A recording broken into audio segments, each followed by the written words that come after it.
Dobrodošli nazaj v ASEF podcast. Moje ime je Frank Dragar in sem gostitelj vertikale o tehnologiji in podjetništvu, kjer raziskujemo, kako podjetja koristijo inovativne tehnologije, v kakšnih ekosistemih delujejo, ter si ogledamo stanje podjetništva in tehnološkega razvoja v Sloveniji v širšem mednarodnem kontekstu. Danes smo poglobili v eno izmed najpomembnejših in najhitreje rastočih se področij današnjega časa, umetno inteligenco. Ob tem smo pogovarjali z Markom Grubelnikom, dolgoletnim raziskovalcem umetne inteligence, ki je na tem področju aktiven že iz 80 let prejšnjega stoletja. Marko je raziskovalec na Inštitutu Jožef Štefan, soustanovitelj UNESCO Mednarodnega raziskovalnega centra za umetno inteligenco IRCAI in svetovalec pri številnih mednarodnih organizacijah, vključno z OECD, NATO, Svet Evrope in Evropsko komisijo. V tej epizodi se bomo dotaknili tematik, kot so geopolitika umetne inteligence, kako se razvija AI v ZDA, Evropske unije in na Kitajskem, ter kakšni so njihovi različni pristopi k razvoju in financiranju, regulacija umetne inteligence, govor bo na primer o Evropskem aktu o umetni inteligenci in malo bomo diskutirali pozitivne in pa negativne vplive regulacije, nato pa si bomo ogledali vlogo Slovenije v globalnem ekosistemu, s čim se soočamo v našem lokalnem področju, za zaključek pa še malo mislim na prihodnost umetne inteligence, priložnosti, izzivi in vpliv umetne inteligence na trg dela. Marko, dobrodošel na podcastu. Ja, živijo. Ok, ti si torej raziskovalec na področju umetne inteligence že iz 80 let. Kako se je kaj spremenilo to od takrat v recimo zadnjih 30-40 letih? Ja, zelo. Jaz sem se pridružil tej umetni inteligenci leta 83, tako da sem zdaj v tem poslu že 42 let, ko sem bil zgodnji srednješolc.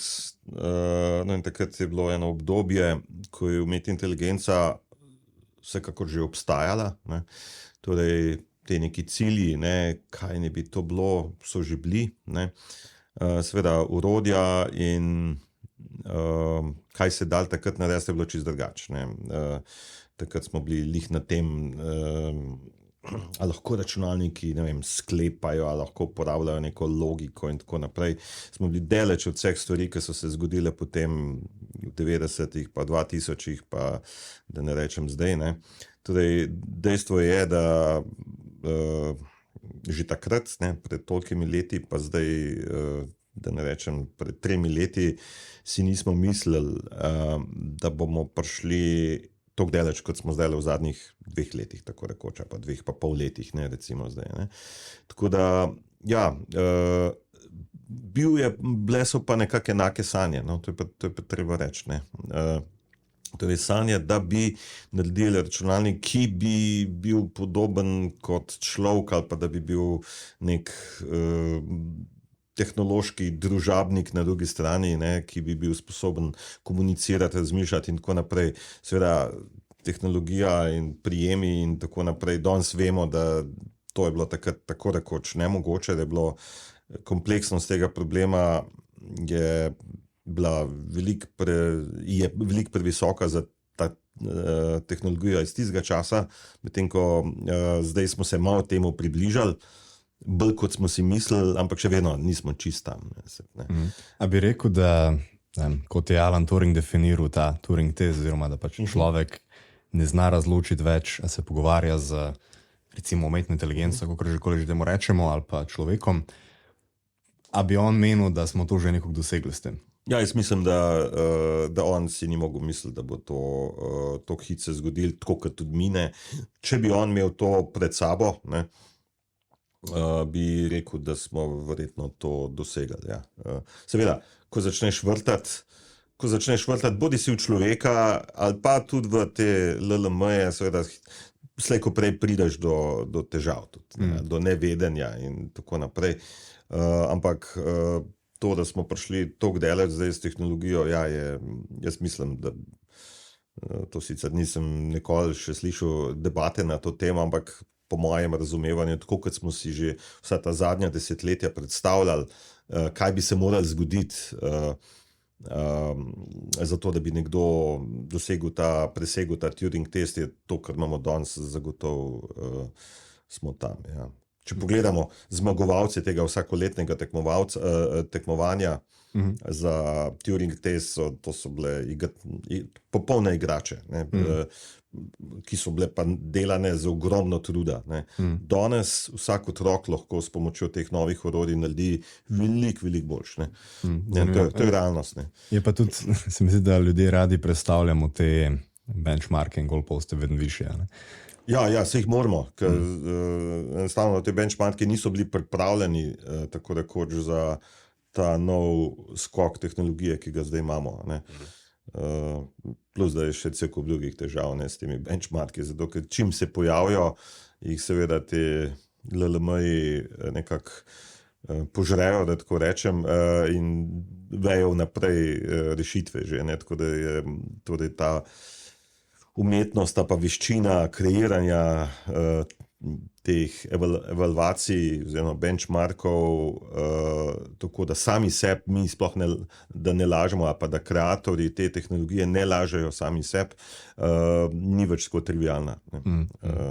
Danes, če narediva zdajle, če se midva zmena za en benchmark, pa preverva, kako LLM-ji delajo s tem, bo čez par tednov bo to bo že nekako vključeno v LLM-e in tam benchmark ne bo več v isti formi uporaben, ne, sploh. Ja, zgleda, kot da se vedno hitreje premikajo te neki razvoji in dosežki. Zdaj, tekmovanja med temi kreatorji, ki so pa pretežno te ogromna podjetja, ne, največja podjetja na svetu in Kitajci, ja, tudi, ne, zaradi te hude tekme, ja, se to dogaja. Ja. No, in tega se bova čez par minut kar na široko dotaknila. Predtem pa, s čim se pol ti recimo danes ukvarjaš, ali pa vem, da imaš ogromno enih projektov in v akademskem svetu in v industriji, a bi kaj izpostavil?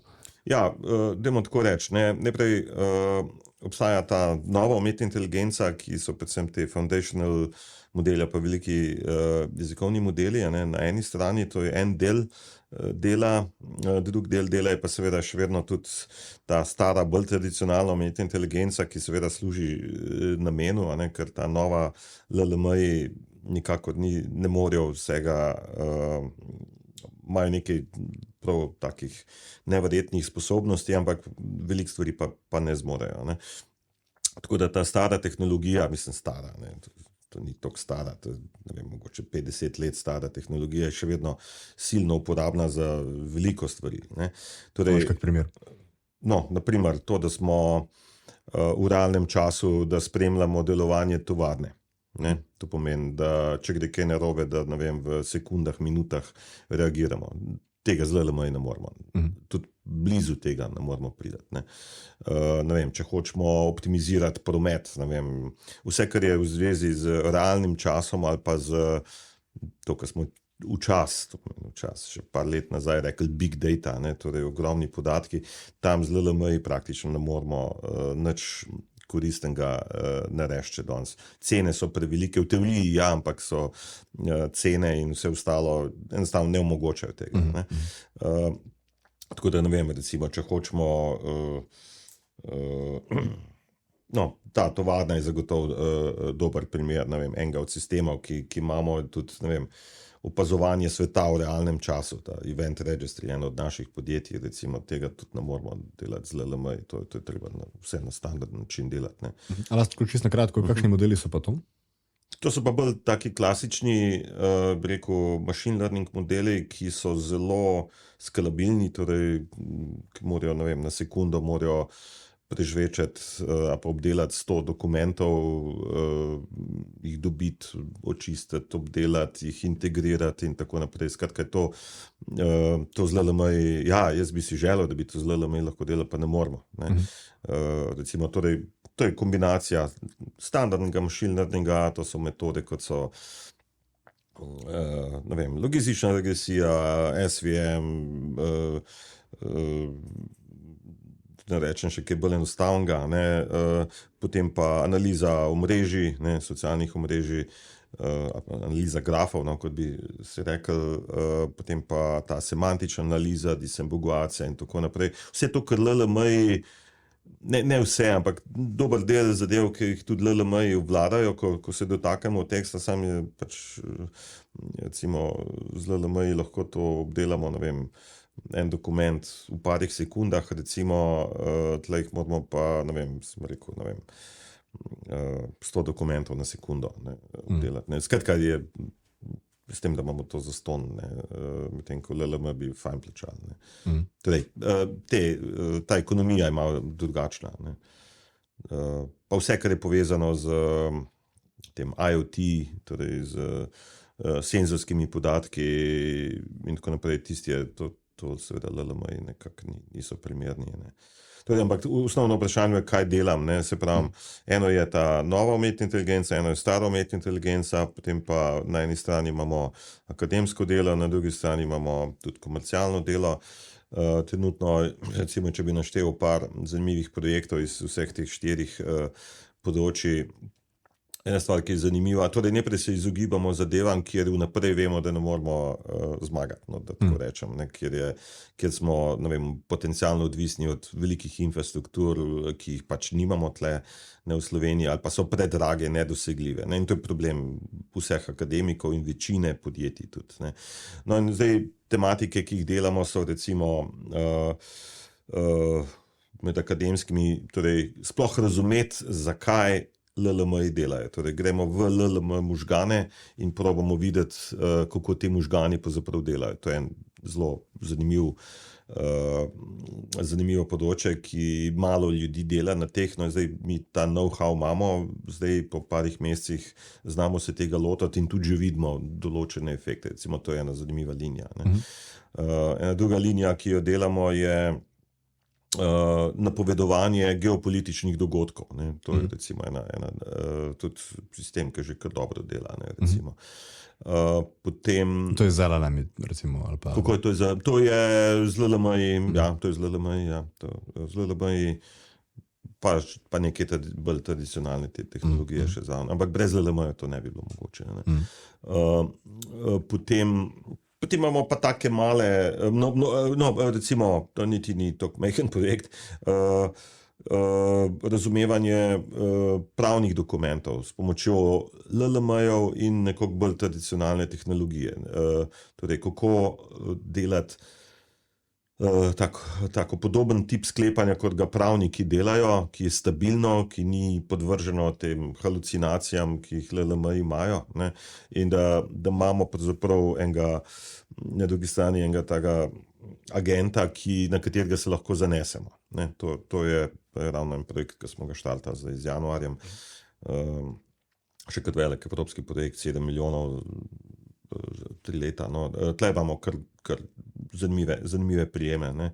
Potem, ne vem, recimo teh modernejših agentov, recimo zdaj delamo en agenta za pogajanje v realnem času, recimo, no. To, skratka, ko se zapletemo v pogovor z nekom, recimo, pa se probamo pogajati, no, recimo, da je to čez Zoom ali pa čez Teams ali kaj takega, ne, bi si želeli, da bi imeli zraven nekoga, ki nam prišepetuje, kaj je dobro zdaj reči, zato da bomo dosegli svoje cilje ali pa da razumemo pozicijo. Skratka, na nek način je ena taka empatija, modeliranje nasprotne strani. To je recimo en zanimiv projekt, ne. No, to je na eni strani, na drugi strani imamo pa recimo take veliko bolj klasična tehnologija, recimo, ko delamo za OECD, spremljanje incidentov, ki jih dela, kjer je vključena umetna inteligenca v realnem času. Vsak dan jih enih 10, 20, 30 identificiramo po celem svetu, ne, in razumeti te incidente do te mere, katero zakonodajo kršijo, kakšne posledice imajo in tako naprej. Recimo, to je en zelo uporabljen sistem, ki ga teče pod OECD-em, pa pri nas narejen. Pa še en zanimiv projekt, ki ga tudi v kombinaciji z OECD-em delamo, to je pa, ali lahko sledimo potovanje neke ideje ali pa neke inovacije skozi čas, pa skozi ekosistem, ne. Od momenta, kjer se ideje porodijo, ne, ko se prvi ljudje začnejo s to idejo ukvarjati, ne, potem, ko začnejo morda publicirati, ko se patentira, ko ko se firme formirajo okoli te inovacije, pa ko, ne vem, ta stvar vpliva potem na trg delovne sile, pa na policy, torej in še kakšna druga dimenzija od teh, ki sem jih naštel. Recimo, torej, potovanje neke inovacije skozi ekosistem. Veliko idej seveda zamre, marsikakšna pa tudi uspe, no in zdaj mi bi to radi razumeli, kako... No, to je recimo, se mi zdi ena taka zelo zanimiv projekt, ki ga delamo, no pa še bi jih lahko našteval. Ne. Okay. Recimo en tak hecen je, ne vem, konji v Lipici, ne, kjeri konji se bojo bolj ali pa manj uspešni, ne, recimo, to imamo projekt za Lipico, recimo, ne. Zelo zanimivo. Pa nedavno smo se začeli pogovarjati z Planico tudi, ne, torej smučarski skoki pa AI tako rekoč nima presekano, zdaj smo se tudi z njimi začeli pogovarjati, tako je, to je na celem spektru imamo. Se pravi, v bistvu lahko skoraj pronica vse aspekte življenja danes. Ja. In tudi vidim, da v Sloveniji očitno se tudi pri nas dogaja ogromno ni stvari in k temu bo tudi še malo kasneje prišla proti koncu epizode. Zdaj pa greva na ta prvo glavno temo in sicer malo smo že nakazala neko geopolitiko. Veliko se dogaja v Združenih državah, ogromno se dogaja na Kitajskem, nekaj se dogaja tudi v Evropi. Pa deva najprej pogledati ZDA. Pač vse kaže, oziroma tako, mislim, da vsem očitno, da so oni skoraj de facto neko vodja na tem področju, podjetja kot so OpenAI, Anthropic, Google, DeepMind, Microsoft, pa še bi lahko našteval, so nekako vodilna na tem področju umetne inteligence. Zakaj misliš, da je tam tako uspešno, oziroma kako je to se razvijalo skozi? Ja, tudi dobro je pogledati skozi, v katerih delih tega AI ekosistema so Američani dobri, kje so pa tudi drugi potencialno dobri ali pa šibki. Ne? Torej, Američani so tako rekoč dobri v vseh teh ključnih vidikih tega ekosistema. Torej, imajo ogromno pametnih ljudi, torej kreiranje idej, to ni problem. Ne? Potem imajo, torej današnjo umetno inteligenco zahteva ogromno računsko moč, ne? To pomeni, da imajo predvsem ta velika podjetja, ne? Manjša pa podjetja seveda tudi nimajo, imajo te ogromne data centre, kjer lahko izvajajo te kompleksne eksperimente, ne, za to moderno umetno inteligenco, ne, LLM-je in tako naprej, generativno. Ne. Torej, to imajo, kar mi imamo v manjšem obsegu, a pa Kitajci tudi ne. Če rečem mi kot Evropejci, Američani pa Kitajci, to so tri akterji. Ne. Torej, vsi trije smo dobri v kreiranju idej ali pa inovacij. Ne. No, Evropejcem zelo hitro zmanjka potem v nadaljevanju. Ne. Torej, nimamo lastne infrastrukture tako močne, ne, ki jo Američani imajo, Kitajci tle tudi šepajo. Ne. No, potem pa pride naslednja stopnja, to je pa torej, podatki so pomembni, ampak podatki so zdaj nekako bolj ali manj dosegljivi vsem. Potem je pa ta naslednja stopnja, kako s tveganim kapitalom, rekel, ob nekem smiselnem tveganju, ne, narediti produkt in ga dati na trg in potem vzdržati delovanje tega produkta, dokler recimo potencialno ne začne prinašati nekega profita. No, tle so pa Amerikanci vrhunski. Silicijeva dolina. Tako, posebej Silicija, sej, če rečemo Američani, to ne pomeni ravno katera kol zadnja vas, ne, tam, predvsem Silicijeva dolina, recimo že New York, pa te kraji so že bistveno šibkejši v tem, ne, ampak Silicijeva dolina, pa Seattle, pa ne vem, zdaj tudi Austin nastaja kot center, ne, v Teksasu, tle so pač vrhunski in tle nas toliko prehitijo, da je neverjetno, ampak seveda, koliko so imeli nekaj uspešnih teh rezultatov, seveda so jih imeli verjetno tudi veliko več neuspešnih, ampak nekako se oni ne sekirajo toliko, če jim kaj ne rata. Ne? Zato je tvegan kapital. Ja, tako, ne? Zato se tudi imenuje. Definicija tveganega kapitala na nek način, pa percepcija tveganega kapitala v Evropi je čisto drugačna. Zdaj pa, če še Kitajce kot tretje vzamemo, tam je pa seveda, je nekaj seveda te iniciative privatne, jasno, ampak tam je pa seveda veliko bolj top-down nekak direktiva, da je pač treba zmagati v umetni inteligenci, no matter what, in seveda je tak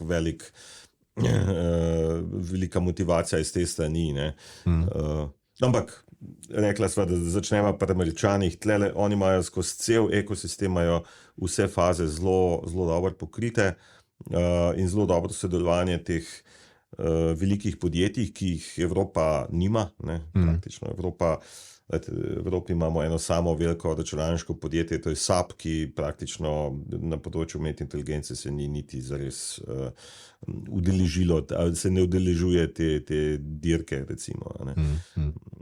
Vse ostalo, Siemens in ostali so, recimo, če pogledamo v Evropi, imamo tam eno število, ne vem, koliko sem pozabil, zdaj že 10-20 podjetij, ki so nad nekim zneskom. No, v glavnem če pogledamo top 20 evropskih podjetij, praktično nobeno od njih se ne udeležuje te dirke umetne inteligence. Medtem, ko tam v Ameriki pa se vsaj teh godnih 5-6 so glavni akterji. Tudi jaz mislim, sem bral neke statistike, da recimo top 20 podjetij v Ameriki so vsi zadnjih 40-50 let, top 20 podjetij v Evropi pa praktično nobeno, neka taka številka, da lahko rekel. Nažalost, mislim, ponovadi se to pripisuje temu v Evropi vsaj, da nismo posebej za rizike, neuspeh se šteje kot, da si nekako označen kot neuspešnež, medtem ko tam v Ameriki pač to ni. Tam mindset, ta mentaliteta je pač precej različna. Pa tudi to je, odtok Evropejcev v Ameriko je veliko večji kot obratno. Se pravi, sposobnih. Tako. Sicer omenila sva z Ameriko in tam kaže, da je ta privatni kapital, se pravi tvegan kapital, VC, je nekako metoda, na katero oni imajo cel ta motor umetne inteligence in nasplošno razvoja tehnologije. V Evropi se mi zdi, da je malo drugače tudi, se pravi, prva je mentaliteta, druga pa tudi mogoče način investiranja. Mislim, da v Evropi imamo kar radi te javne investicije. Tudi v Ameriki je nekaj tega, recimo država je tudi kar velekupec konec koncev teh zadev. V Evropi pa, ne vem, zdaj ravno kar se je napovedal, lahko tudi poveš malo iz tega pariškega vrha AI Action, kaj se je tam dogajalo, ampak slišal sem, da so napovedali 200 milijard za investicijo v okviru pobude Invest AI. Lahko malo o tem poveš? Ja, torej ta Invest AI je torej ta najava, ki je ta Evropska komisija najavila zdaj v okviru tega AI Action Summita, ki je bil v Parizu. Torej gre za 200 milijard, od katerih je 50 milijard evropskega denarja, torej se strani komisije, pa 150 je pa privatnega denarja. Zdaj, kot sem jaz zdaj malo okoli spraševal, se pogovarjal, torej saj iz teh vladnih krogov, torej ta stvar se je pripravljala že dalj časa, to ni zdaj kar padli z neba. To je tako, kot je običajno tle v Evropi, da se take stvari nekako pripravljajo nekaj časa, in potem se pa pač, ko se zgodijo, potem pa stvari začnejo kar teči. Zdaj, to sem se še probal malo pozanimati, kdaj bojo zdaj te stvari, kdaj bojo prvi klici in tako naprej, to še ni jasno. Jaz upam, da bo že letos se kaj na to temo zgodilo, ampak to, kar je bilo zdaj le te dni, ko je bilo nekaj sestankov v Luksemburgu pa v Bruslu, nekako ni bilo očitno, saj Slovenci, ki so bili tam, so rekli, da ni bilo čisto očitno, kakšna bo ta dinamika, kdaj se bojo te stvari zgodile. To je dosti pomembno. Če bo čez 2 let, je drugače, kot če bo čez, ne vem, pred poletjem, recimo. Malo pozno. Ja, tako. Veliko denarja bo šlo v te izgradnjo teh, kot rečejo, gigafactories, to so te veliki data centri, to bi naredili Evropo do neke mere neodvisno od teh ameriških centrov. Je pa res, da Evropa nima lastnih čipov, GPU-jev in tako naprej. Tam smo spet odvisni od Američanov, ki pa, ja, Dejstvo je, da je na celem svetu pomanjkanje teh GPU-jev, kolikor bi jih proizvedli, bi jih vse bolj ali manj bi se jih vse pokupili, ne. In predvsem je to Nvidia, ena sama firma na koncu, ne. Tako da, no, ampak vseeno je dobro, ne, da je Evropa to najavila, ne. Evropa ima tudi zdaj, recimo po poletju bo zdaj ta nova runda teh Horizon, ne, projektov, ne, kjer je ogromno denarja za umetno inteligenco. Tako da mislim, da je priložnosti dosti. Zdaj pa problem pa je do neke mere kultura, ne, da če pa že pride zdaj do tega nekakšnega evropskega denarja, da ta denar, po mojem mnenju, glede na to, da sem veliko zraven, ni učinkovito izkoriščen. Veliko denarja gre enostavno zdaj če rečemo v dim, se morda hudo sliši, ne, ampak je nekako se ne konča z uspešnimi rezultati, ne. In če bi se pač ta denar bolj učinkovito izkoristil, mislim, da bi bilo za Evropo dosti, ker je pa relativno veliko denarja, ne. To je, zdaj govorimo o tem raziskovalnem, a pa polraziskovalnem denarju.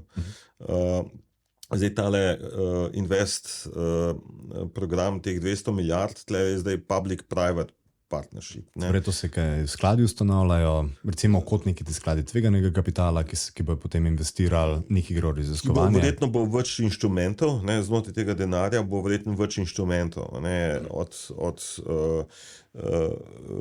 bolj tveganih do manj tveganih projektov, ne, od teh 100% financiranih do ta equity, torej da bo Evropa pa neka banka vzela tudi neko lastništvo, skratka, da bo upravljala do neke mere s tem danjem. Tako kot je zaenkrat zamišljen, to, kar se do zdaj da prebrati, je v redu.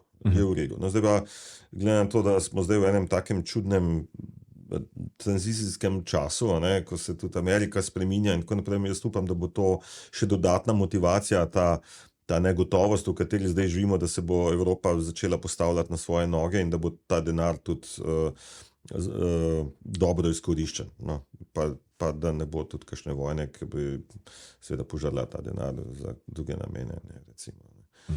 Zdaj so si malo pogledala Združene države in pa Evropsko unijo. Kaj pa Kitajska? No, Kitajska je pa tako, ne, Kitajska ima seveda, je najprej ogromna država, ne, to pomeni, da ima ogromno pametnih ljudi in tudi že kar lepo število let investira zelo močno v umetno inteligenco, ne, to vidimo in na konferencah in po produktih in tako naprej.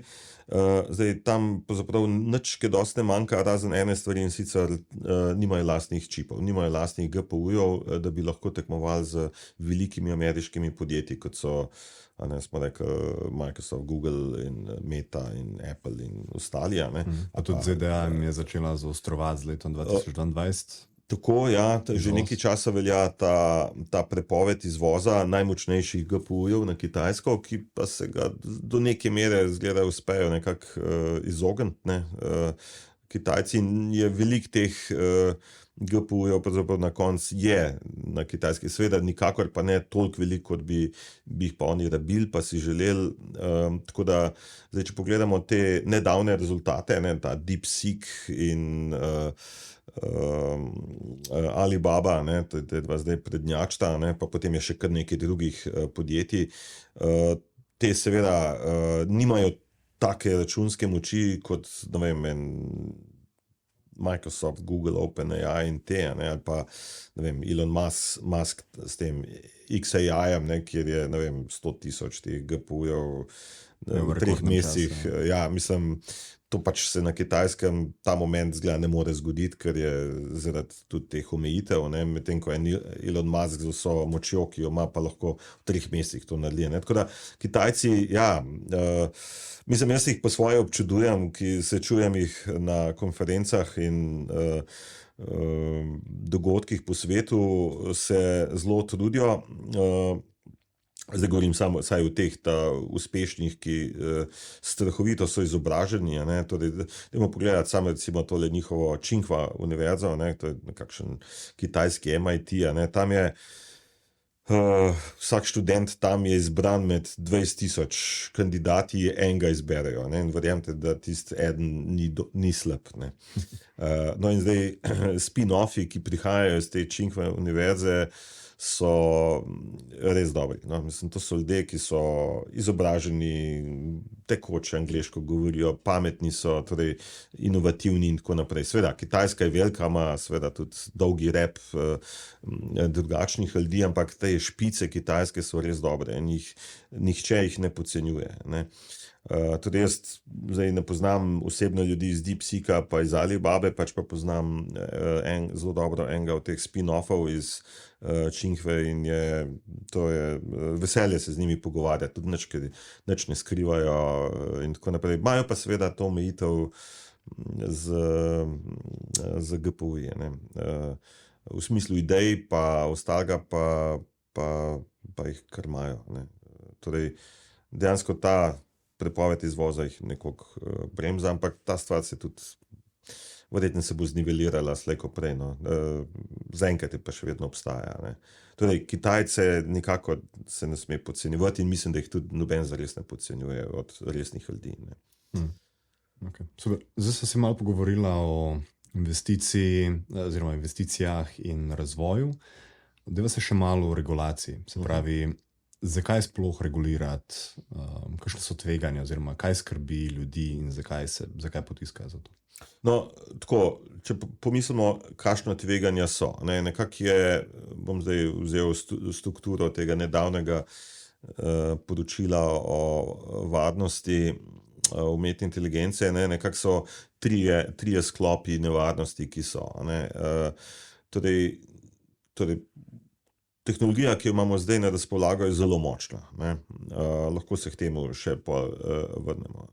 Torej, stvari, ki jih 2-3 leta nazaj so bile nepredstavljive, jih lahko danes vsak otrok dela. No, zdaj pa, kje so zdaj glavni riziki, glavna tveganja iz tega? Eno je to, da imamo zlobne uporabnike, ki to tehnologijo za nekaj slabega skušajo uporabiti.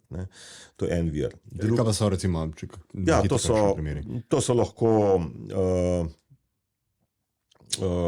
ponovadi se vedno pomisli na državne službe nekaterih držav, ki uporabljajo to tehnologijo za recimo umetno spreminjanje javnega mnenja v nekih drugih državah. Zdaj, kot neki boti na... To so boti in tako naprej. Potem to je lahko zdaj, smo rekli, država proti državi. Lahko je pa to čist posameznik proti kako pa naša druge posameznike. Ali pa kako preko s to tehnologijo, zdaj glede na to, da besedila zelo dobro obvladamo, recimo lahko seveda se pretvarjamo, da smo, ne vem, pametni in tako ljudje začnejo na drugi strani verjeti in lahko to škoduje zdravju, lahko so prevaranti in tako naprej. Skratka, velik vaš scenarijev je. Najbolj pa izpostavljeni so pa te deepfake, torej te lažnive dezinformacije, ki pa imajo v tem zdaj silno hitrem času, kjer se stvari hitro razvijajo. Mislim, da je to en najhujših scenarijev je to, da lahko z to tehnologijo dejansko spreminjaš javno mnenje kjerkoli z zelo majhnim vložkom. To je grožnja demokraciji. To je mogoče najbolj taka stvar. To je en sklop, so te dejansko nevarnosti. Drug sklop so, torej ta tehnologija ni perfektna. In torej ta, kot rečemo, malfunction, recimo po angleško, torej ko mi zaupamo tehnologiji, ampak tehnologija ne deluje dobro, to je vir marsikakšnega problema lahko. Torej nenamenska, torej napake, ki niso namerne, ampak se dogajajo. Ne vem, to lahko začnemo pri potencialno avtonomnih avtih, ki pač včasih tudi naredijo kakšno težavo, do preprosto to, da ljudje zaupajo, ne vem, nekemu chatbotu, ki deluje silno pameten, ampak včasih pač zavozi, pa da, ne vem, slab nasvet, zdravstveni ali pa kakšen drug, ne. No in potem so pa še tretji sklop problemov, so pa te, kot rečemo, sistemska tveganja, ne, kjer imamo pa, recimo, primarno je to kritična infrastruktura, ki uporablja umetno inteligenco, to pa zdaj lahko vse od, ne vem, elektrarn do, ne vem, pošte, promet, do izobraževanja, recimo, ali pa, ne vem, zaposlovanja in tako naprej, kjer na en stran imamo odvisnost lahko od te tehnologije, ne, pa seveda trg dela je tle not tudi, morda na prvem mestu celo, torej, kjer ta tehnologija v bistvu vpliva, na en stran poenostavlja, ceni tiste poslovne procese, na drugi strani pa vnaša rizike, ne, zaradi prvih dveh točk, ko smo prej rekli, bodisi zaradi namernega ali pa nenamernega vnašanja težav, ne. Torej bodisi zaradi napak in tako naprej. To so nekako trije glavni sklopi. No in zdaj vprašanje pa bilo, kaj pa zdaj regulacija? Regulacija naj bi nas nekako ščitila pred temi tremi sklopi, ne.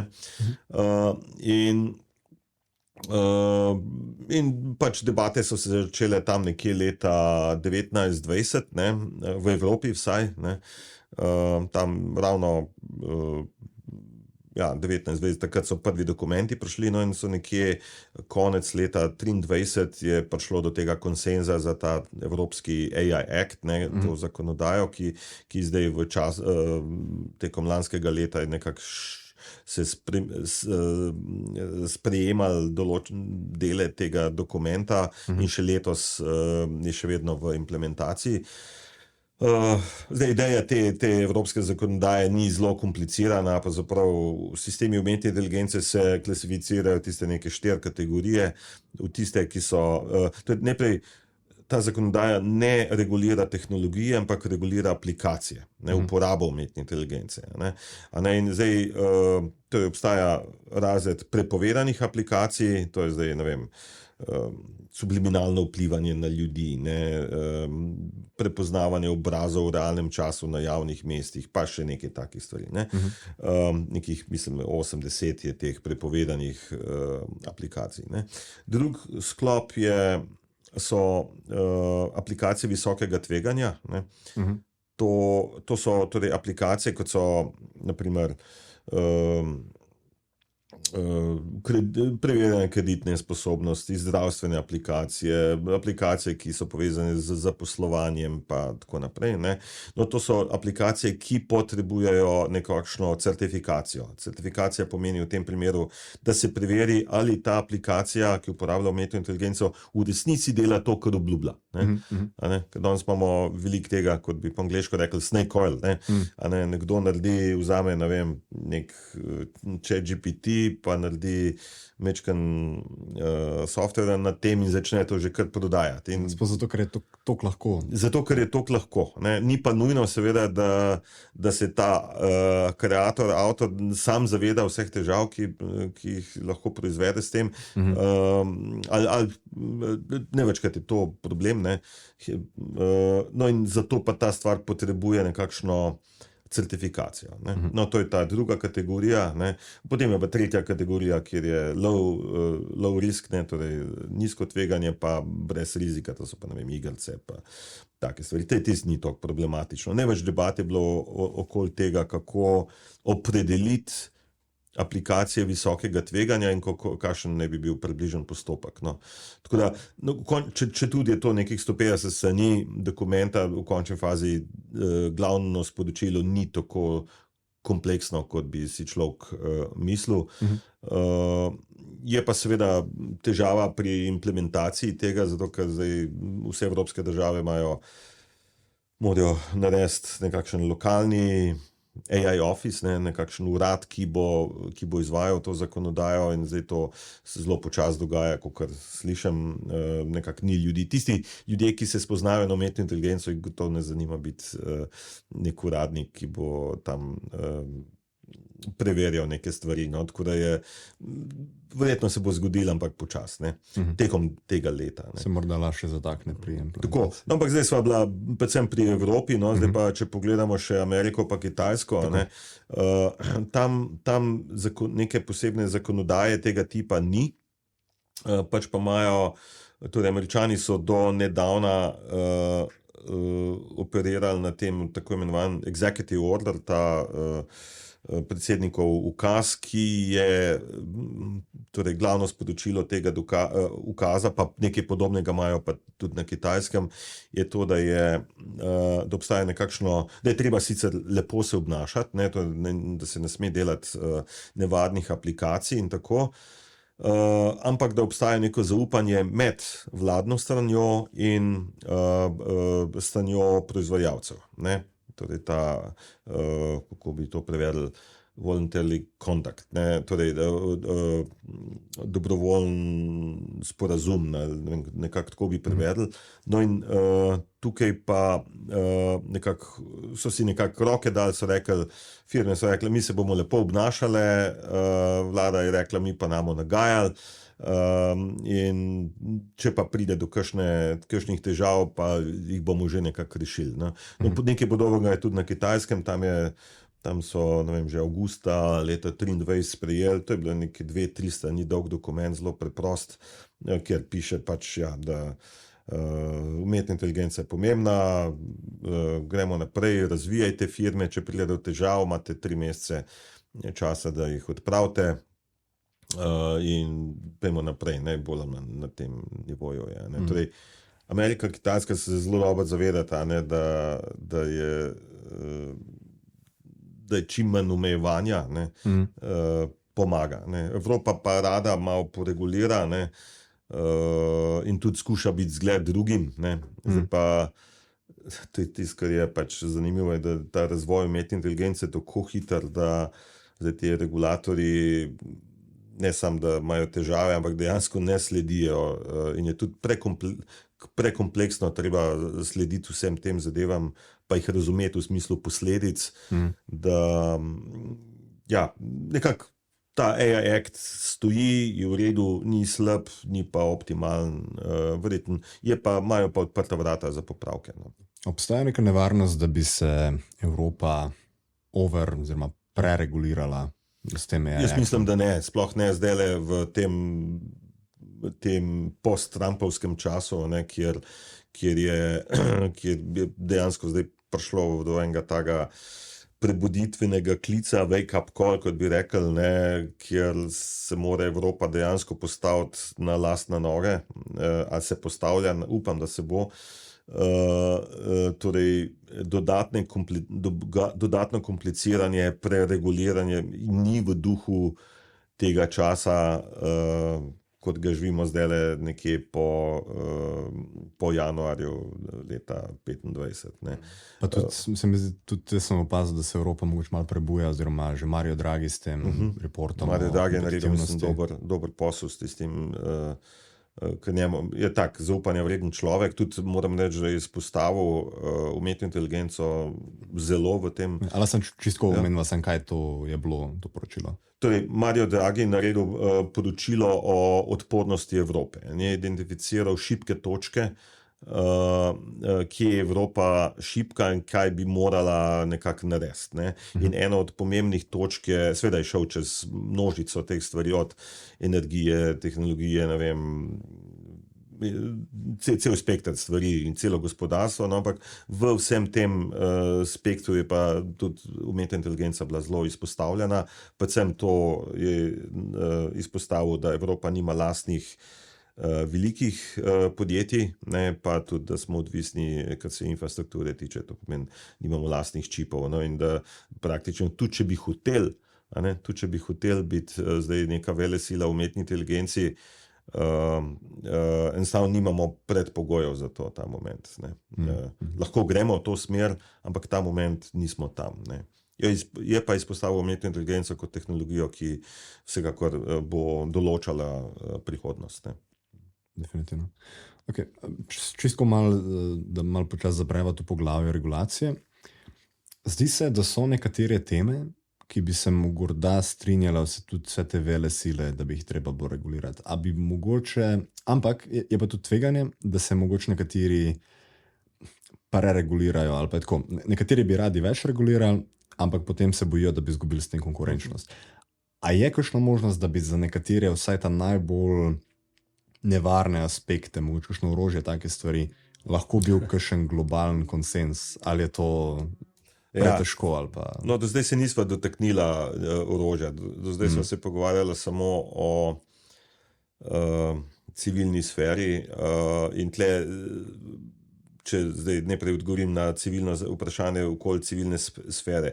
Ne glede na to, a država ali pa zdaj Amerika, Kitajska ali Evropa ima regulacijo umetne inteligence ali ne, so področja, kjer seveda ne more biti debate. Ne? Jasno, da če prideš z slabo umetno inteligenco, namenoma ali ne namenoma slabo v bolnice, da je to katastrofa. Ne? To ni nobenega dvoma. Ne?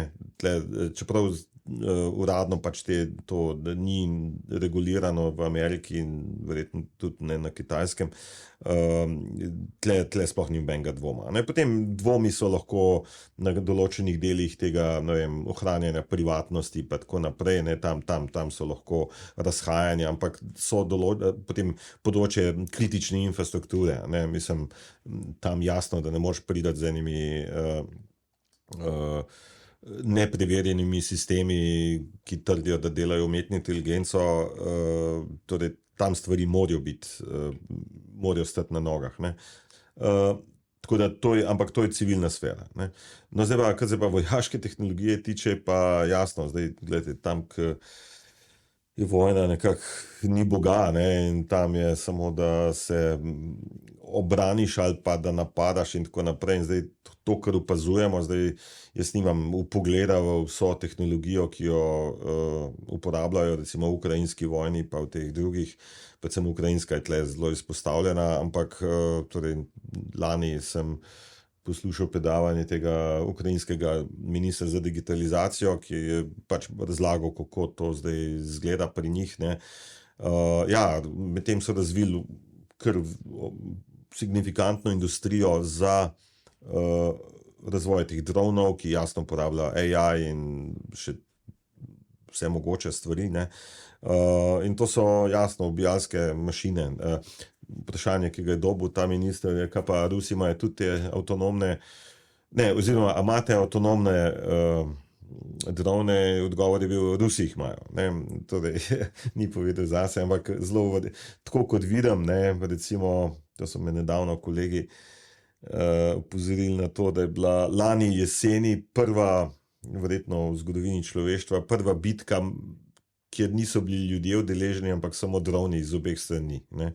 Ta bitka med Rusijo, jasno, in Ukrajino. Ne. In ta bitka je, ne vem, kakšen izhod je bil, ima pa celo ime, pa mislim, da celo Wikipedia peče za to bitko. Ne. Torej, jasno, zakaj te droni, kaj je problem s temi avtonomnimi orožji, ne.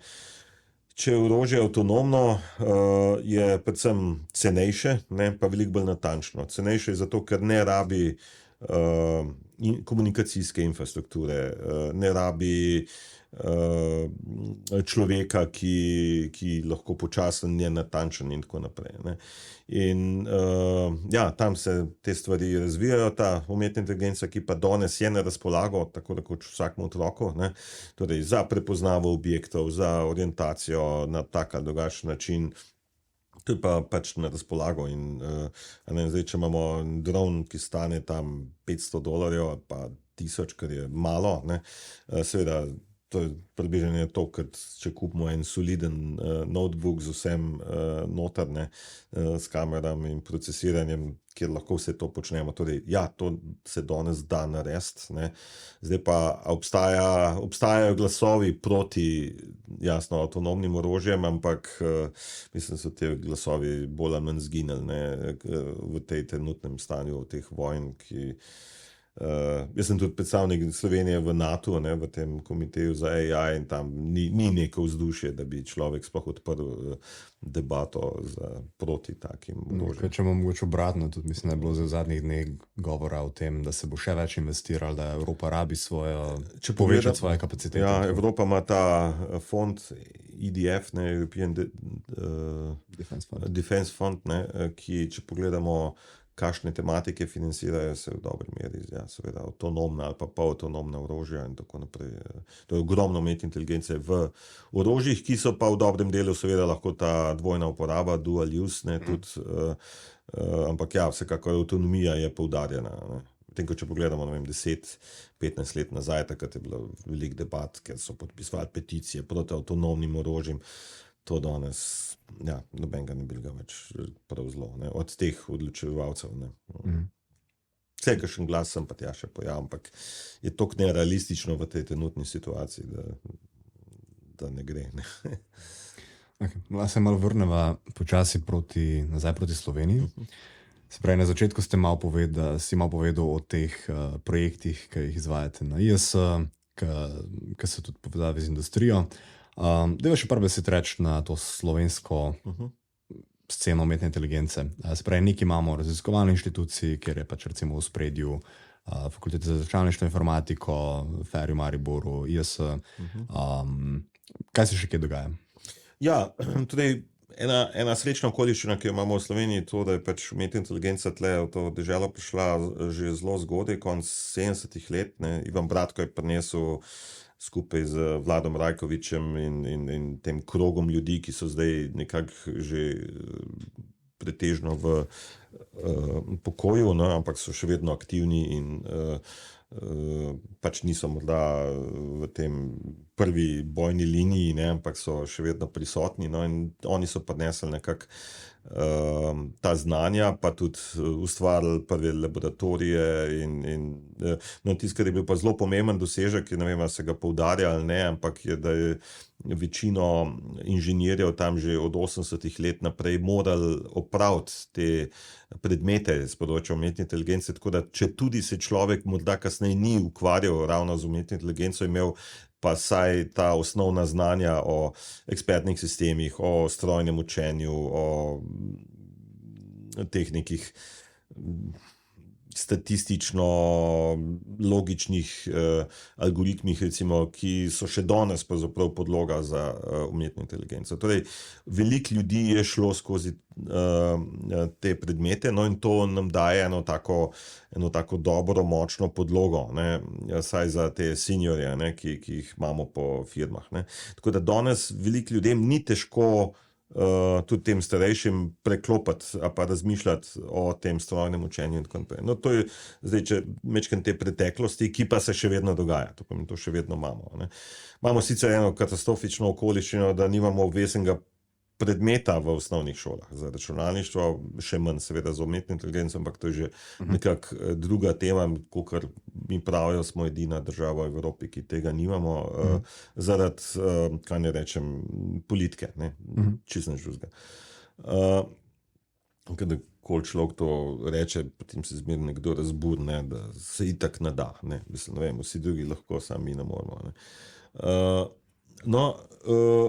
Dobro, to je nekako podloga zdaj, ne. Zdaj pa seveda, če gledamo takole razvoj, jasno, če imaš toliko ljudi, pa relativno per capita, zdaj govorimo relativno močno akademsko sceno, torej, ne vem, vse 3 univerze plus inštitut, ne, Štefan, seveda to proizvaja toliko ljudi in je neminovno, da te ljudje potem seveda tudi grejo v firme, delajo firme, in iz tega naslova seveda smo v Sloveniji že imeli že pred leti neko kvoto firm. Ni jih bilo veliko, morda dajmo reči 10-15, no, tam v tem obsegu, ki so ne samo uporabljali umetno inteligenco, ampak predvsem kreirali umetno inteligenco, ne. Firme, ki so uporabljale, ne vem, data mining, machine learning, neke te bolj tradicionalne pristope, jih je bilo seveda še bistveno več, bolj tako, nekaj 10, dajmo reči, no, da namo pretiravali, ampak kljub vsemu je za ta prostor to nacijo 2 milijonsko. Per capita nismo slabi. Ja, per capita nismo nikoli bili slabi. Ne.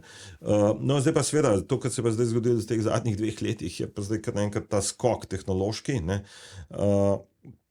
In se je bilo treba na nov veliko pozicionirati s temi novimi tehnologijami in tle zdaj, kot jaz vidim, se kar nekaj tega dogaja. Ne? Se kar nekaj dogaja, tako da tukaj nismo zdaj mi kreatorji teh LLM-jev, smo tudi na univerzi, minimalno za slovenski jezik in tako naprej, ampak to ne ustvarja trga lastnega. Ne?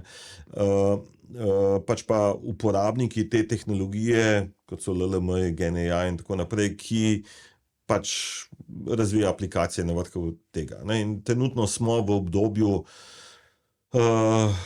kjer je ta glavna stvar, imeti čim boljše aplikacije na vrhu te tehnologije za čim večji trg. Ne? No in zdaj tle mislim, da imamo v Sloveniji en nabor teh firm, ki so pretežno mlajši ljudje nekako skočili na to in jaz sem še kar zadovoljen, lahko bilo tega še vedno več in tako naprej, ampak gledajte, danes v principu, če imaš tudi ne nujno preveč denarja, ne, če imaš vsaj nekaj zmernega, torej GPU-je, infrastrukturo se da kupiti na cloudu, ne vem, €2 na uro nekega zelo sposobnega GPU-ja, to je približno nek strošek, ne.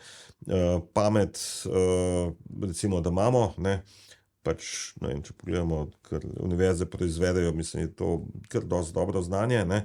Zdaj pa pomembna je pa še ambicija, pa inovativnost, ne. Predvsem ambicija je ta glavna stvar, ne. Kaj nam manjka? Ne vem, lahko bi jo bilo več, ampak vedno jo manjka, ne, če tako rečem, ampak jo je tudi nekaj, ne. Jaz bi si želel, da bi ljudje, ta mladi, no, predvsem tam mislim, da je ambicija kar nekaj, no. Mislim, če gledam te študije, kot so IŠRM in te, ki so bolj elitni slovenski študiji, tam mislim, da tudi ne manjka kaj dosti ambicije, ne. Lahko pa kje druge, Tako da smo zdaj nekako v tej fazi, ne.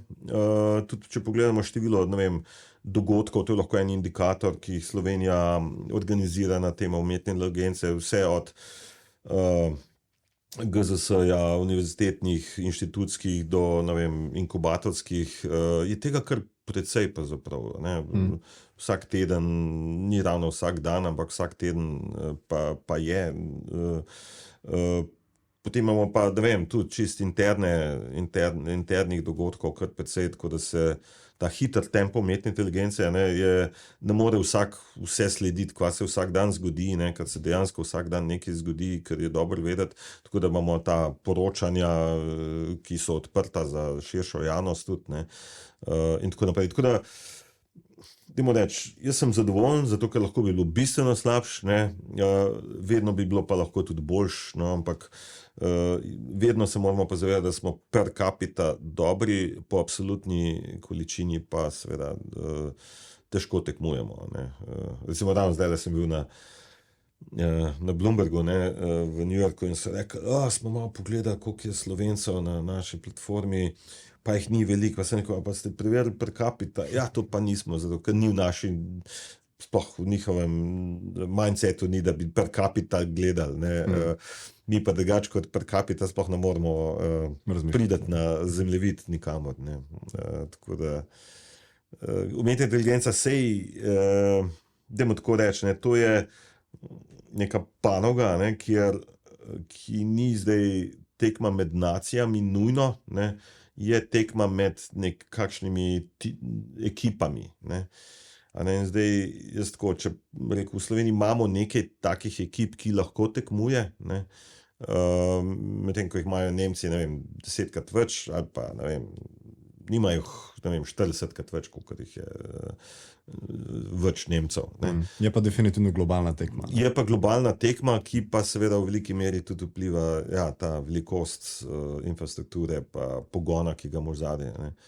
Tukaj je zelo dobro povedati to, ne, da je tudi to, ko so se šli, torej OpenAI, kjer je Microsoft doniral ogromno količino te GPU-jev, tam je bila še vedno velika mera rizika, da tudi ne bo uspel, pa jim je uspel. Pa se deva se malo kar pogovoriti o, recimo, dosti sva rekla že na infrastrukturo in tudi neke geopolitične aspekte tega. Kaj bo v Sloveniji? Se pravi, mi imamo, kako res vem, en super računalnik Vego. Ne vem, a veš, koliko je velik približno? Koliko je velika? Ja, koliko ima to grafičnih kartic? Mislim, da ima par 100, no, da je v tem obsegu. Mislim, da ne gre v tisoče. Ja. In potem zdaj se govori tudi še o izgradnji enega novega. Zdaj je bila šla ven prijava za AI Factories, kjer ne bi, če bo uspešna prijava, ne bi potem šlo tam nekje med 100 pa 150 milijonov v nek nov računalnik. Pa tudi, tako se pravi, ta AI Factory, imamo tudi dostop recimo prek Evropske unije in teh ustanov, tudi do nekih, ki niso nujno v Sloveniji fizično, ampak lahko pa naši raziskovalci in inštitucije dostopajo do tega. V Bologni je ta velik Čineka, ne, pa v Barceloni, pa Nemci imajo 2, pa Finci. Mi smo vključeni v to mrežo teh super računalnikov in lahko to tudi uporabljamo. Seveda, ja. Tako, in se pravi, tako, koliko smo recimo kompetitivni s tem? Ker vemo, da zdaj smo rekli, na Vegi jih je par 100, zdaj se govori o izgradnji oziroma investiciji 100-200 milijonov. Po tej drugi strani pa beremo, ne vem, Mark Zuckerberg so javno objavili, da so kupili 400,000 H200, kar je tako več milijardna investicija, samo za eno privatno podjetje. Ne? Ja. Bom takole odgovoril. Lansko leto so me povabili na en konzorcij, ki se imenuje Trillion Parameter konzorcij. Torej, to je združenje teh super računalniških centrov. Mene so povabili, da dam tam nek keynote na temo, kakšna umetna inteligenca bo v prihodnosti uporabljala super računalniške zmogljivosti. No, kakorkoli, tam je tistih 2-3 dni, kad sem bil, so vsi te evropski in japonski in tudi ameriški javni super računalniški centri kazali, kaj imajo, razlagali, kam grejo, kakšne investicije in tako naprej. No, moje vprašanje, ki sem ga dal parim tam na koncu teh predavanj, ker izgleda impresivno, mi bomo pa zdaj investirali 50 milijonov, 100 milijonov in tako so bile. Ne. Sem rekel, dobro, ampak zdaj dajmo tako še pogledati, ne. Če vi vse to, kar imate, pa kar boste imeli, date na kup. Pa primerjate s tem, kaj ima Zuckerberg. A ste kompetitivni? Pa so me tako malo grdo pogledali, pa so rekli, da je to nespodobno vprašanje in da seveda da niso. To je pa realnost. Mislim, Američani se tudi zavedajo in investirajo v to javno neprivatna omrežja. Mislim, super računalnike, to, kar se tudi v Evropi dogaja, ampak dejstvo je tam, da gledajte to, da zdaj zgradimo eno Lamo 3 ali pa en ChatGPT 4,5 ali pa, ne vem, te Gemini modele in tako naprej.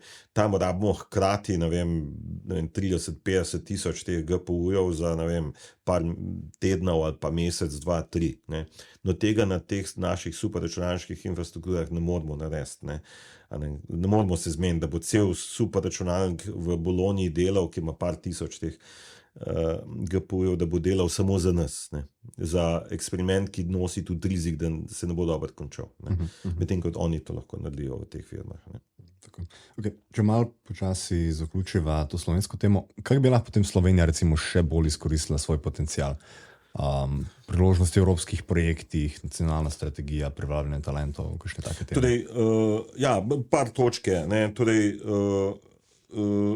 vsekakor bi bilo dobro, če bi se več slovenskih inštitucij, podjetij in tako naprej prijavljali in pridobivali denar iz evropskih fondov, ki so izrazito prijazni za umetno inteligenco. Zdaj naslednja runda teh klicev bo nekje, roki za oddajo so po poletju, in to bi bilo super dobro, če bi bilo več tega. Na Štefanu seveda to počnemo, ampak smo lahko kdorkoli dela, to ni. Ne. No, to je ena stvar. Druga stvar je, glede na to, da se umetna inteligenca silno hitro razvija, ne, so vse te top-down iniciative, ker so neki vladni denarji z nekimi predpisanimi temami in tako, se pogosto izkažejo kot neučinkoviti. Ne. Torej, jaz bi, ne vem, zdaj to lahko tako radikalen razmislek, ampak recimo jaz bi dal vsakmu, ki pride z neko idejo, nekemu sposobnemu mlademu, ki pride z neko idejo, da dobi, ne vem, 50,000, pa da se mu skoraj nič preverjanja, da se pogleda, ali je originalno, ali je v osnovi sposoben to izpeljati ali ne, ampak to je lahko, ne vem, pol ure debate, in da se pač, da tak mlad dobi 50,000, zdaj pa nared nekaj, kar iz česa lahko pol tudi kaj zraste. Ne? In to dejansko tujini se dela. Jaz sem slišal Tako, primer v ja, Singapurju, v Združenih državah in tako. To ni toliko nestandardno. No, se pogledajte, če mi zaposlimo enega takega človeka, se nas ne stane nič kaj dosti manj kot 50,000 na let. Ne? A ne, tako da zakaj pa mu ne bi dal na en drug način ta isti denar, s tem, da malo tvegamo, da mogoče, ne vem, polovica ali pa 2/3 teh idej tudi ne uspe. Ne? 95% startupov propade. Se dosti, da jih samo par uspe. Ne? Tako da to bi bila ena možna strategija, no, ki bi bila po moje zelo koristna v tem času, ko pozabimo ben čisto dobro ne ve, kam stvari grejo. Ne? Energija, ki jo imajo pa te mlajši, ne, in tako naprej, pa je seveda zelo veliko verjetno v tem. Ne. Zdaj pa nakup teh velikih novih superračunalnikov z nacionalnega stališča je to po svoje dober, ne, da imamo tudi nekaj svojega, da nismo odvisni od drugih, je pa treba biti pazljiv, no, pri tem, da ne gre zdaj, ne vem, 100-150 milijonov v nakup nečesa, kar bo takrat, ko bo začel delovati, že zastarelo. Ne, je treba biti pazljiv. No, je treba biti pazljiv, zato ker fotografiranje ob takem dragem računalniku je lahko silno drago. Dajmo tako reči. Ne, če po teh 150 milijonov dal, ne vem, 20 milijonov, pogledaj, koliko imamo pa diplomantov na vseh računalniških, ne vem, Feri, Free, Primorska, ne, pa ne vem, če še matematkarje, pa fizkarje vzamemo skup, jih imamo, ne vem, vse skup jih je mogoče, ne vem, če jih je 500, ne, prej kakšen manj. No, zdaj, dajmo pa poračunati, če ima 500 ljudi, pa vsak mu damo 100,000, ne, koliko smo prišli, ne prav-deleč, ne, z denarjem, ne, koliko je tam je, 5-0, pa še 2, 6, 7, ja, no, 50 milijonov, ne, če sem razumel. To je, ampak to bi iz teh 50 milijonov, ki bi jih investiral v generacijo mladih naravoslovcev, dajmo tako reči, jaz sem prepričan, da bi v parih letih dobili veliko več nazaj kot 50 milijonov. To je zelo pocen, zelo dobra investicija bi bila to. Okay. Deva se še potem, mogoče počasi se bližava koncu, malo pogovoriti o prihodnosti umetne inteligence, tako malo na splošno. Veliko je priložnosti, kot smo se o njih pogovarjali, veliko je tudi nevarnosti. Ena izmed njih je predvsem mogoče taka, ki se še nisva pravi dotaknila, vpliv na trg dela. Zdaj smo se pogovarjala predvsem o tem sektorju tehnološkem, ampak ta revolucija verjetno, oziroma definitivno ne bo vplivala samo na tehnološki sektor, ampak tako na skoraj vse aspekte dela, življenja. Kakšne stvari se bodo tle dogajale, oziroma kakšni sektori bi znali biti dosti prizadeti od tega? Ja, no, dajmo iz številk izhajati, ki so bile ravno kar objavljene, tako da ne bom preveč mahal z rokami, pa kaj se mi zdi in tako naprej. Zdajle, torej 2 tedna nazaj je Anthropic objavil statistiko, mislim, da se imenuje Anthropic Economic Index, nekaj tasga, ne, kjer so pokazali, kako ljudje v resnici uporabljajo pač ta klot od Anthropika. Zdaj, po analogiji verjetno se zelo podobno dogaja tudi v ChatGPT, Gemini in ostali. Ne. Torej, trenutno v tej neposredni interakciji so zelo izpostavljeni programerji, ne? Torej programerji, računalnikarji, seveda, mi smo tisti early adopterji, jasno, da bomo takoj to uporabljali, ne? Torej, to je zelo izpostavljeno, potem pa te umetniki, kreativci, no, kot se imenujejo, ne? Te dve kategoriji ste bili izrazito izpostavljeni, potem pa še do neke mere izobraževanje, pa to administrativno delo. Ne, te kategorije so bile izpostavljene glede na siceršno strukturo. To je izmerjeno, lahko da so kakšne manjše anomalije, ampak ne bistveno. Ne. No, ampak dajmo tako pogledati, ne. Še z drugega zornega kota. Ne. Torej, če se je ChatGPT pojavil leta 22. novembra, ne, torej tik pred božičnimi počitnicami, ne, januarja so se učitelji že začeli pritoževati, pomeni mesec pa pol kasneje so se že začeli pritoževati, da otroci so skočili na to in že pišejo domače naloge. No, to je, vidimo, ne, koliko hiter je lahko adoption, ne, če tako pogledamo. Ne. No, zdaj pa, če pogledamo še iz tretjega zornega kota, ne, zdaj, ker okoli pač hodam, se pogovarjam z ljudmi iz raznih sektorjev, je redko,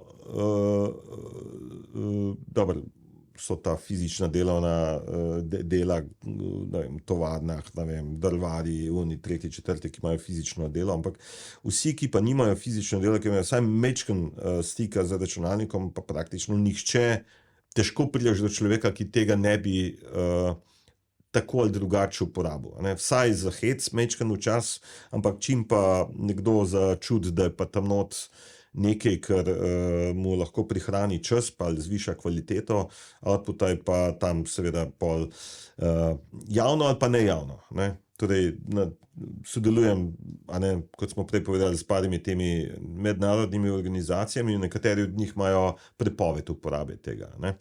Zdaj nam povedal, katere, ne? Ampak seveda vsi uporabljajo tam. Ni človeka, ki ne bi tega tam uporabljal, kljub prepovedi. Ne? To je realnost. Ne? No, in taka realnost se dogaja tudi pri nas, ne? V raznih uradih in tako naprej. Ne? Tako da, no, dobro, to je zdaj en pogled na zadevo. Ne? Torej, to je zdaj, govorimo o tej moderni, tej generativni umetni inteligenci, ki dejansko se je priplazla pod kožo vsem, ki hočejo majčkeno bolj učinkoviti biti. Ne? No, zdaj pa ni to samo edina umetna inteligenca, ki jo uporabljamo. Ne? Zdaj, ali pa jo bomo uporabljali. Ne? Kmalu lahko pričakujemo, slej ko prej. Ne? Zdaj, kdaj bo to, ne vemo.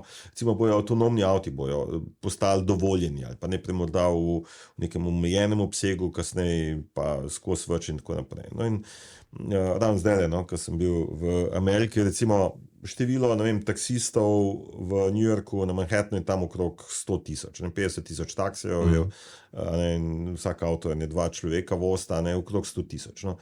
Tisti moment, ko bojo avtonomni taksiji, kar naenkrat 100,000 ljudi brez službe ostane. Ja, mislim, da to tako 10 ali 15% delovne sile svetovne je v transportnem sektorju. No, in to je signifikantno. Ne? Po San Franciscu, tudi ko sem jaz bil, že leto pa pol nazaj, so se vozili Waymo in podobni. To se dogaja. Ja. Torej, San Francisco je lep primer, kjer to zdaj funkcionira že kar nekaj časa. Ne? Spomnim, da je bilo pred leti, to je pa bilo manj kot 10 let nazaj, je tudi v Pittsburghu že bil Uber avtonomni taksi, ki je pa potem, ko je bil s tem avtonomnim Uberovim avtom bila nesreča, so ukinili cel program. No, takrat situacija ni bila še zrela. Recimo, No, zdaj v San Franciscu zgleda to vse laufa in so vsi zadovoljni. So tudi kdaj kakšni incidenti, ampak je pa... Občutljivost ljudi je manjša. Je manjša zgleda. Takrat je bilo pa praktično Uber takrat ukinil program avtonomne vožnje po enem tednu, ko se je to zgodilo, skratka, niso hoteli tvegati. Hočem reči, da se čas pa občutljivost spreminja. Torej ni samo tehnologija, ampak tudi percepcija. Ja, absolutno. Absolutno. Je pa res, da imamo, tako kot je z vsako inovacijo, imamo te zgodnje early adopterje, torej te, ki prevzamejo tehnologijo takoj, potem ta večina in potem tisti, ki legarde, ne, ki ne marajo ali pa se posili razmer, pa se nekako v to tehnologijo spravijo. No, in zdaj umetna inteligenca zdajle, jaz bi rekel tako, ne, te LLM-ji so že tam nekje po early adopterjih. Torej, že ljudje vidijo, da že niso več kompetitivni, če tega ne uporabljajo. Ne. Med programerji, torej jaz poznam samo enega, ki vztraja na klasičnem programiranju in noče se tudi dotakniti LLM-jev za potrebe programiranja. Ne. Je pa res zdaj super dober programer sicer. Ne. Vsi ostali pa si pomagamo z LLM-ji zaradi vseh možnih razlogov v zvezi z učinkovitostjo in tako naprej. Ne. Ja, tudi jaz uporabljam in produktivnost moram reči, da se izjemno izboljšuje. Nekateri so probali zlahka. Ne. Nekateri so probali tudi kakšno leto nazaj, pa so bili tak, to še ni tam. Jaz priporočam, da bi še enkrat probali, če so takrat tudi nekaj. Absolutno. To, kar se je vmes zgodilo, je veliko. No, zdaj smo tako se malo dotaknili par teh anekdotnih področij na trgu dela. No. Jaz pričakujem, da seveda, čutimo že, ne, da nekaterih zaposlitev enostavno niso več iste. Marsikaj se bo moral redefinirati v smislu poslovnih procesov, tudi v izobraževanju, če hočemo, tam je sploh strašno občutljiva tema, ne, to, kar ti boš veš kot jaz. Je pa vse skupaj se tako hitro zgodilo, torej na teh temah so ponovadi cikli daljši, ne vem, polletni, letni, kako spremeniti poslovne procese v podjetju, v izobraževanju ali pa kje, to je grozna stvar, mislim, velika stvar. In jasno je, da pri vsaki taki spremembi nekdo odpade in nekdo pa profitira. In verjamem, da se bo marsikakšni zaposlitve se bojo držali do konca, dokler ne bo res prepozen že. Tam, kjer pa so stvari bolj fleksibilne, pa podjetja, seveda tam pa dvomim, da bojo torej tajnice, marsikaj se bo nadomeščali. Torej, številke, kot zdaj kažejo, ni še neke drame okoli tega, da bi ljudje masovno zgubljali zaposlitve za umetne inteligence, so pa v enih sektorjih že se čuti vpliv. Lahko pa, da bo prišlo do tega hitre spremembe na neki točki. Zato sem prej omenil te avtonomne avte. Tam bo pa verjetno hitro šlo. Si mislim, da bo tako. Sicer je pa tudi res, to se je omenjalo tudi že 10 let nazaj, so bile neke napovedi, pa se počasi še ni zgodilo. Tako da definitivno bomo videli, kam bo to šlo v prihodnosti, ampak tudi jaz mislim, da zdaj pa lahko, da gre za res. Hkrati pa lahko rečemo, kaj pa tovarne. Mislim, v tovarnah tam pa seveda ni nikogar, ki bi tam tovarne delajo pa samo bolj učinkovito z roboti in z vsemi avtomatizacijo procesov, tam pa ni kakšne posebne občutljivosti, pa regulacije, tam seveda, tam je pa umetna inteligenca na velika vrata, mislim, da že not prišla. Potem pa, ne vem, recimo, če pogledam to kmetijstvo, torej lastniki pol in tako naprej, kmetje, da tako rečem, oni bi, če bi se dal nadomestili sezonske delavce takoj. Samo vprašanje, a so te roboti že zadosti sposobni za obirati, pa za pač delati ta težja dela, pač ročno, ki se jih do zdaj dela ročno. Torej, so segmenti, ki so strašno pozitivno usmerjeni za to. Je pa tudi zanimivo, mislim, da se je še 5 ali pa 10 let nazaj govoril, kako bojo ravno ta manualna dela preautomatizirana, potem se pa s temi LLM-i čez noč obrnali in kaže v drugo smer. Ja, to je bila tista neka slavna študija, ki so jo pred 10 leti ali nekaj takega naredili na Oxfordu, ki so jo ogromno citirali, kjer je bilo, točno to je bilo sporočilo. Torej, manualna dela, ta bojo neprej izginila, ostala bojo pa kreativna, pa tako naprej, pa programeri, pa to. Torej, to, kar se zgodi, je bilo natanko obratno, popoln failure tiste študije. Ker res nihče ni pričakoval, da bo ta umetna inteligenca, ta generativna umetna inteligenca, da bo posegla ravno v te kreativne dele. Saj je zanimivo vprašanje, zakaj. Lahko danes, po mojem, brez težav rečemo, da mogoče smo pa mi malo precenjevali tole kreativna dela pa intelektualna dela, morda so pa le bolj enostavna, kot je izgledal sprva. Vsekakor fizični svet je veliko bolj zahteven. Tudi mislim, da je mogoče več podatkov. Pa podatki so izmerjeni. Čeprav tudi fizičnih del imamo tudi, seveda, danes je vse posenzuriran, ampak vse avti so lep primer, ker podatkov je ogromen, ampak problem je kompleksen. Torej, pa občutljivost, družbena občutljivost na nesreče, ki jih računalnik povzroči, je veliko večja. Ni problem vsako soboto pa nedeljo spustiti, 1000 pijancev na cesta,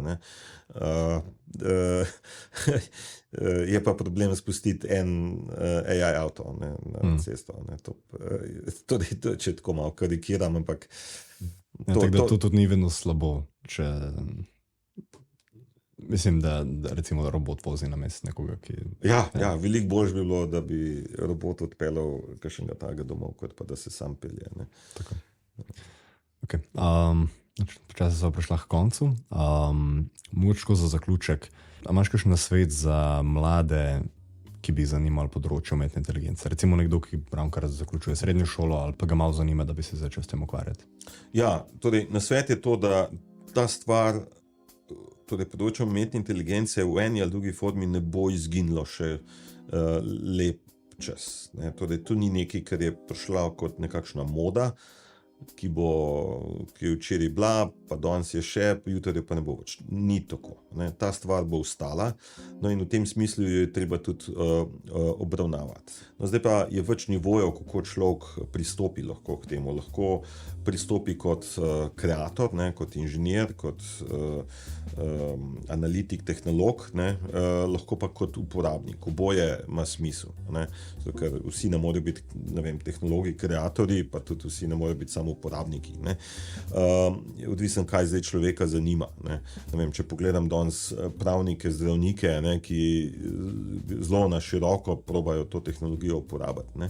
Torej, moj nasvet je tako, torej, ne tega podcenjevati, stvari se hitro spreminjajo, če nekako čim bolj zgodaj probajo ponotraniti to tehnologijo in jo tudi vzeti za svojo. To je pomembno. Ne videti v tej tehnologiji nasprotnika, ki se ga je treba ali bati in tako naprej, ampak da je to nekaj, kar postane del vsakodnevnega življenja. Na podoben način kot v 90-ih, ko se je internet, web, ko se je pojavil, je bilo tudi seveda veliko skepse pa vsega mogočega. Danes to sploh ni vprašanje več. To je del našega življenja, da odpremo web stran, da imamo na Googlu nekaj poiščemo in tako naprej. Kasneje je bilo podobno z mobilnimi pametnimi telefoni, se tudi nihče danes ne sprašuje, je to dobro ali ni, pač to je del našega življenja. Zdaj pa ta umetna inteligenca pa tudi postaja del našega življenja. To je spraševanje o tem, ali to je ali ni, je nepotrebno, seveda je pa to drug tip tehnologije, ki je lahko na eni strani zelo močno orodje, na drugi strani ima pa tudi nekaj pomanjkljivosti, ki se jih je pa tudi dobro zavedati. Torej, moj nasvet bi bil, dajte vzeti to zares, probajte se izobraziti, vsaj v teh osnovnih prijemih, ki niso zahtevni, da razumete, da to ni, tega se ne mistificira. Umetna inteligenca je nekaj, kar veliko ljudi ne razume, zdaj pa verjetno vsi smo se v šoli učili, tisto, kar ljudje ne razumejo, znajo zelo hitro mistificirati. Ni treba. To je orodje, to je pač ena pravzaprav srednješolska matematika, ki je pač samo na steroidih, nič drugega. To ni zelo komplicirana stvar v osnovi. Torej, ne mistificirati tega, bodite kritični do te tehnologije, hkrati jo pa uporabite v tistem delu, ker vam najbolj pomaga. Ali to za pisanje domače naloge, ali za učenje, za iskanje alternativnih pogledov na neko stvar, kjer imamo mogoče samo omejen pogled, to je izvrstna tehnologija za to, in za ustvarjanje tudi za programiranje, torej ljudje, ki imajo morda nikoli niso mislili, da so programerji, lahko zdaj postanejo, ne, zelo učinkoviti programerji. Ne. Torej, veliko scenarijev, ki pravzaprav, gledaj, jaz si nisem mislil, da bom doživel to, kar se zdaj dogaja. Ne. Pa ne samo jaz, tudi moji kolegi. Tako da tako uživamo v tem času, no, in to bi želel tudi ostalim, da bi uživali v tem času. Ja. Okay. Marko Grobelnik, hvala za udeležbo, hvala poslušalcem za vašo pozornost in se vidimo v naslednji epizodi. Hvala. Hvala. Hvala, da ste poslušali to epizodo ASEF podcasta. Če vam je bila všeč, jo delite s prijatelji ali pustite oceno na Spotify oziroma Apple Podcasts, tako nam pomagate, da nas odkrije še več poslušalcev. Za več vsebin sledite ASEF na družbenih omrežjih in se nam pridružite v naslednji epizodi.